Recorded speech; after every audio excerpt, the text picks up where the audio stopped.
Hello, beautiful souls. This is Kastela, and today I want to talk a little bit about our subconscious beliefs. So, when we are in the beginning of our spiritual journey, um, and if you are a kid that has come from an orthologistic family, like me, for example, um, and your parents are very rational, and science is everything. There is nothing beyond this life, and there's nothing beyond this world.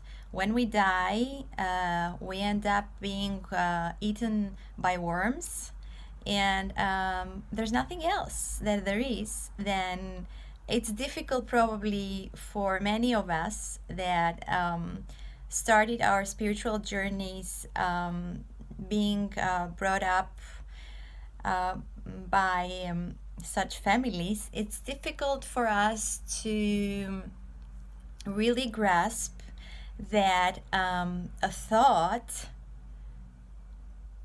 materializes, that a thought is a thing, that a thought can be the cause of a situation, of our circumstances, and that everything actually starts from a thought, and then it comes up to life, and it becomes a creation.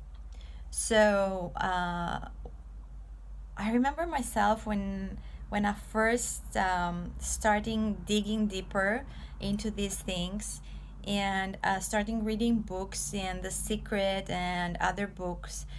I knew there was so much more than this world.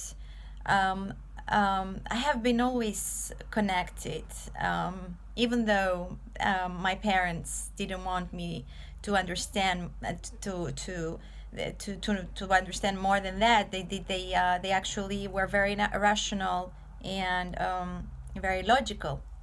Anyhow, I knew always. I've been always connected, and I've been always known that there's so much more than this world. And then at a point in my journey, I started searching, and I started reading books, and I was like, yeah, I know that a thought is a thing. The only problem here is that this new understanding is not ingrained into my bank memory, is not really ingrained now into my subconscious mind. Well, I didn't say that, but I'm telling you now. Now I have this understanding. The reason that happens is because our subconscious mind holds repetitive thoughts, which become beliefs. It holds ideas. It holds impressions. Let's say that we see something somewhere, and we have an impression about that. That also passes in our subconscious mind, or we may not even be focusing in seeing really something, and we don't know we have really seen it with our eyes, but it still passes in there. So there are so many things that our subconscious mind holds.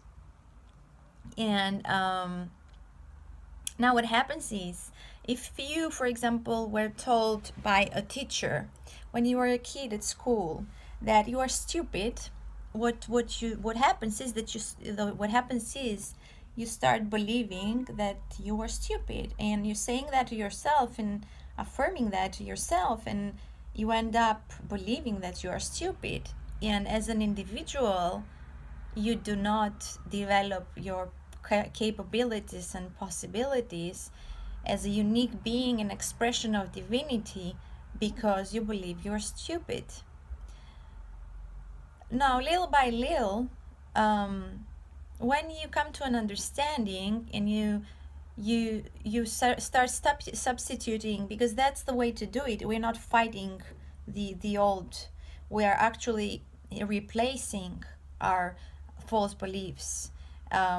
So we are making space at first, and for new beliefs to be planted, and like seeds, and then we are planting those seeds. And for example, let's say now that as an adult you start saying and affirming to yourself consistently and on daily basis that you are smart and that you are clever.